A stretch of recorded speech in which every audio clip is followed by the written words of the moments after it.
Okay guys, so you're joining us 3 weeks later where we are going to infill Sam's nails and continue with her, let's just call it a nail journey, not necessarily a hard gel journey. So to put it into context, Sam is our trickiest employee that we have ever had. Just in general, nothing to do with nails. No. So you know you always get that one client and whatever you seem to do, she's got lifting nails popping off. Every other client is absolutely fine, no problem, but you've got that one client. That is Sam. So Sam is still relatively new to us and we're still trying to work out what the best product is for her to be using for her nails. So far we have tried just a gel polish. That was not good. We have tried Ultima. It's not good. The problem is Sam does a lot of gardening. She has young kids. She works on the computer. I do think it's the gardening that is a lot of things, looking at the state of the nails. So we're just trying to find out what works best. We're now trying hard gel. And after this, we're going to try builder. Extensions was good. Extensions was good. Yeah. She is incredibly hard on her nails. So we're just trying to find that. And that is why we are really promoting the prescriptive manicure. So as we can see here, the nails are still on. We have just removed this little guy because he was just hanging on by a thread. It wasn't great, but all is not perfect. We have a little bit of lifting on some of them, not from the cuticle, more from like the corners of the free edge, but she has admitted to me that she has been using her nails for opening cans and tools and things like that. She does use her nails as tools a lot. She's been trying to be better, but yes. But we think it's really important to show you guys, not just like, oh look, it's perfect, the products work perfectly. Yeah, the products work great if you're using the right product for the right person and not one thing that fits all. So yes, so we are going to get started with our infill.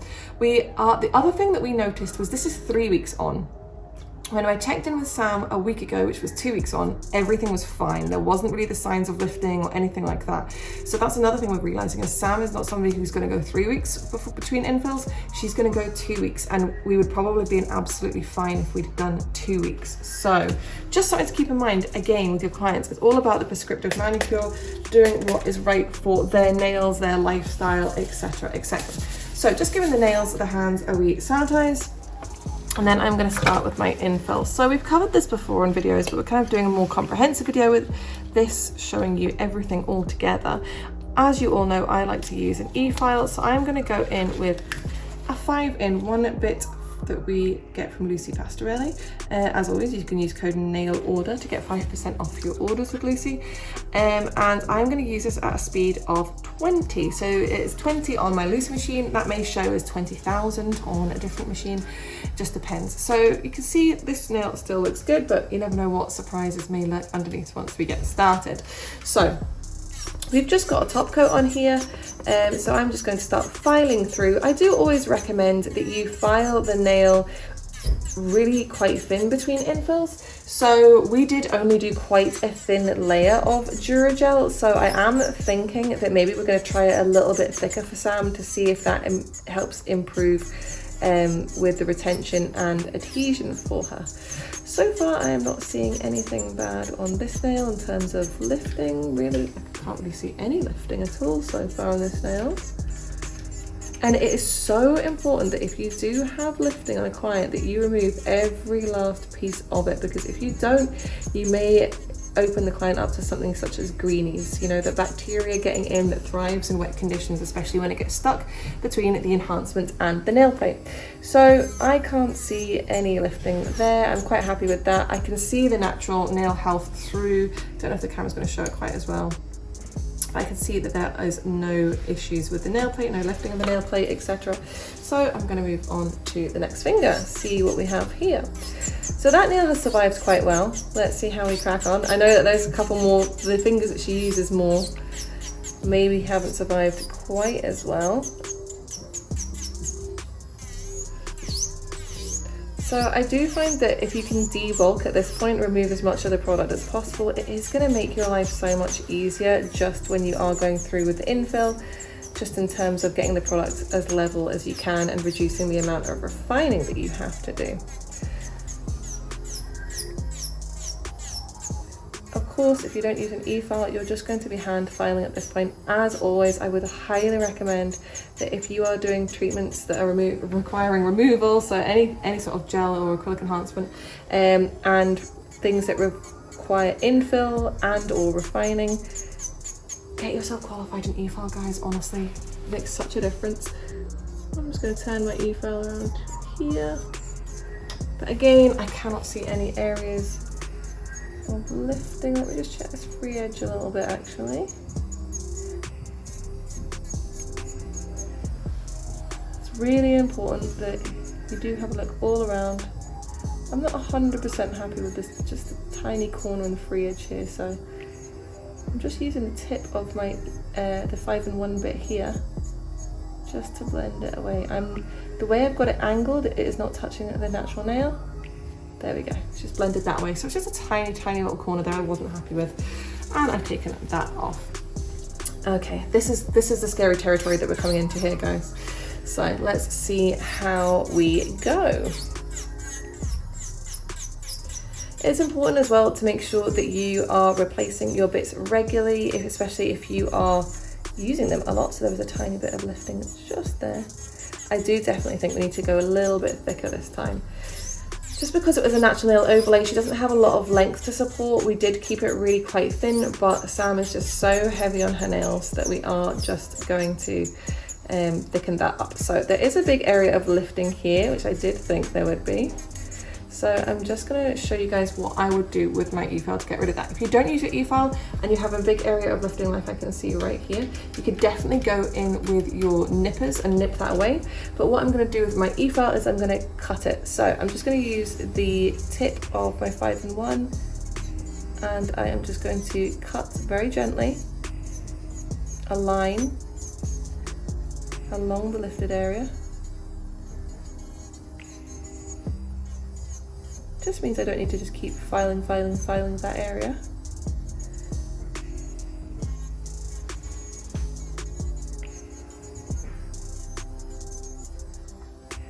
Can be a little bit nerve-wracking.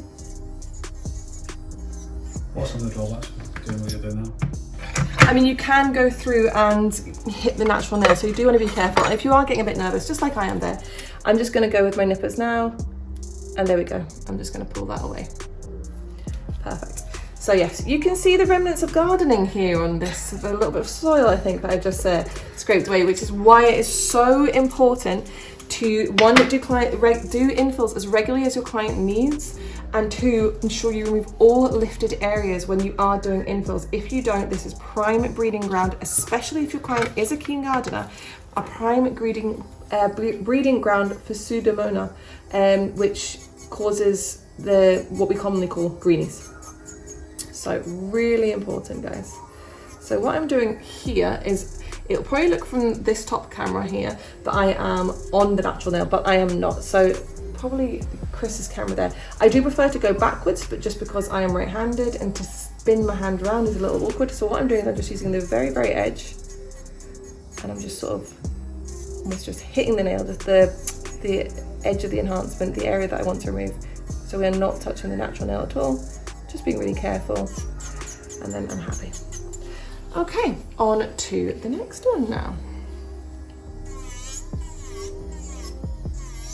So say for instance someone puts himself in for an infill, or well, yeah, not removal, more of an infill, and they come in with all these little problem areas. So is that going to increase the time that you take to do it? It can increase the time. If you were doing a builder treatment, for instance, and there was loads and loads of areas of lifting, I would just take the product off and start again. Here we're using hard gel. Obviously it's just a couple of fingers that are affected, and it's not like more than 50% of the nail.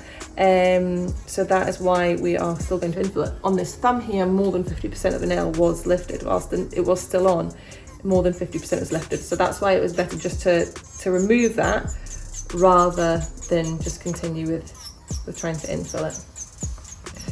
Okay, so again, I'm filing this nice and thin because now it gives me a clear field of vision as to what is lifted and what isn't. So I'm just going to stop just to show you guys.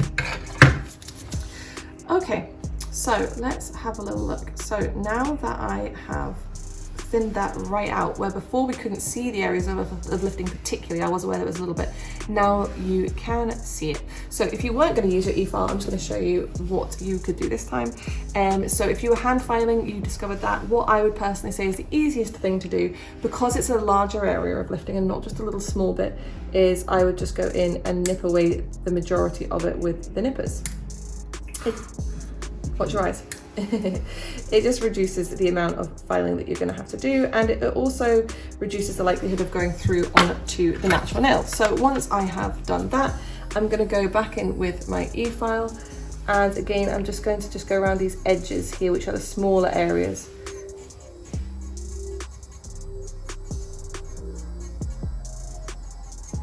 Again, it is best to use your e-file working backwards, but on this right hand side that is a little bit difficult. Now what I mean by working backwards, I'm going to show you right here. So what I mean working backwards is that, working backwards so that the actual barrel of the e-file is over the product and not the natural nail.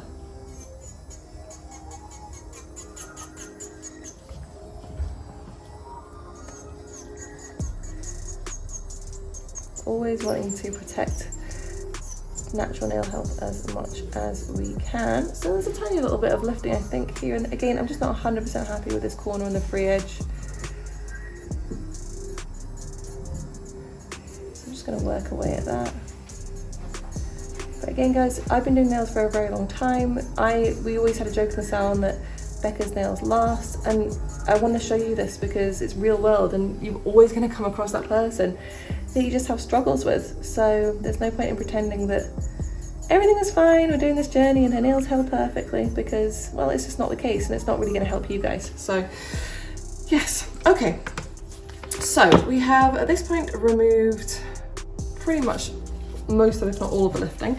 So again, if you were using your a hand file, you would just be doing that, and now it depends. Again, everybody does prep differently. There's no right or wrong order in which to do things, but what I like to do now is I like to go in with my sanding band, and I've always done it this way because I like to use my sanding band to do some of my cuticle prep for me. So I'll use the sanding band to push the cuticle and remove some of those dead proteins from the natural nail plate. It means that I'm cutting out that whole, the pushing part, using a manual tool. And a lot of people really don't like that feeling. I personally don't. It can be quite unpleasant using a manual tool. So now I'm going to go in, I'm going in with a mini sanding band. There is obviously a lot of dust here and we would highly recommend using an extraction system. But again, I say this every video because otherwise people will comment. Because we are filming, using an extractive fan really affects the sound quality. It's hard enough as it is getting good sound quality. So what I am doing here is, for my infill, I'm just prepping the exposed area of natural nail. So that's the area that has grown up and pushed the enhancement away. And now what I'm doing is I'm actually just going over the product with my sanding band just to smooth it out really nicely. It's really important that when you're doing your infill with any product that you really blend it into the natural nail, so there's no sort of big step between the old product and the new product of the natural nail. So again, I'm just doing my natural nail, being gentle and careful. And then when I come onto the product, I don't need to be quite as gentle. Of course, always taking care, but I don't need to be too precious. Remembering that there was a tiny little corner here that I wasn't happy with, so that area will need prepped as well.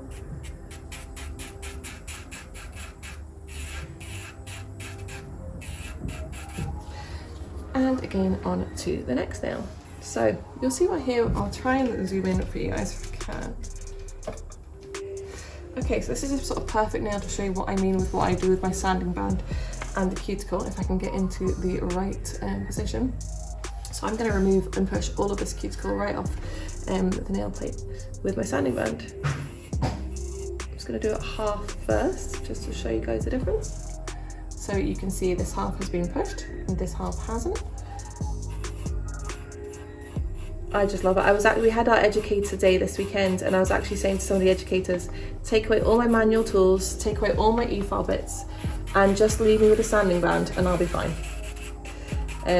Genuinely. If you had to leave me with one tool, that's what it would be.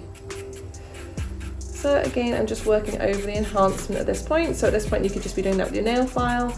You could be doing it with a higher grit nail file. So when you are working on removing top coat colour and debulking, you're going to be using a lower grit nail file, maybe 150 or something like that. When you're doing a builder, even 120, even 100.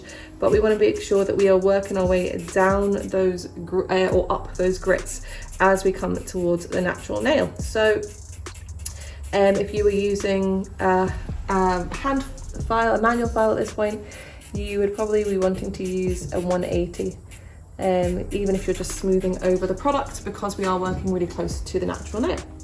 So again, I'm going to try and show you guys here. So we have some cuticle just around this area, which is attached to the nail plate. So I am just going to use my sanding band just to push it.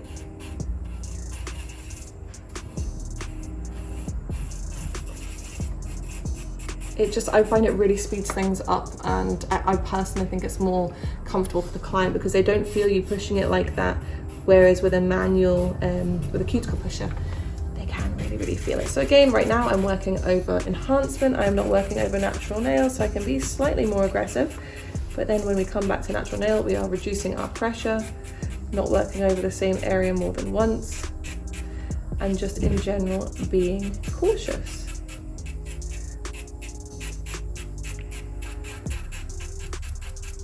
So you're going to address what's happening in your head? Oh, my head. Yeah, I forgot about that. Okay, and here we're just going to do some normal prep. So you might have seen at the beginning of the video, my head, it's a long story, well, kind of not. Essentially, we have gates that are at the entrance into the industrial estate where nail order is, where we are right now. And usually Chris opens them if we go in on a weekend and they're locked. But I decided to go out and open them, and Chris said, "Do you know what you're doing?" And I was like, "Yeah, of course I do." And he watched from the car as I seemed to like run at high speed with the gate. I thought the gate had further back to go, and it didn't. So yeah, that's pretty much what happened. It was very ouchy. I've never felt bad for Rebecca. Up until that one moment. Yeah, it was pretty bad. It was really bad. Okay, right, so now it's time for my sort of proper cuticle prep. Again, everybody's got a different way. I'm going in, I think this is called a prep etch cone. If you've been watching these videos for a while, you'll know that I'll go through different phases of using different things, but I really like this for just sort of crisping up and pushing those cuticles even more. So right now I am just going in forward down the left hand side of the nail. And then I'm going to go down the other side of the nail in reverse, just to help us get a really thorough prep. I'm not going to implement anything different here with Sam, even though she is a trouble client. In terms of my prep, I'm going to keep everything the same. I'm just going to make sure that I'm really thorough. We don't have any of those dead proteins left on the natural nail plate that could cause lifting.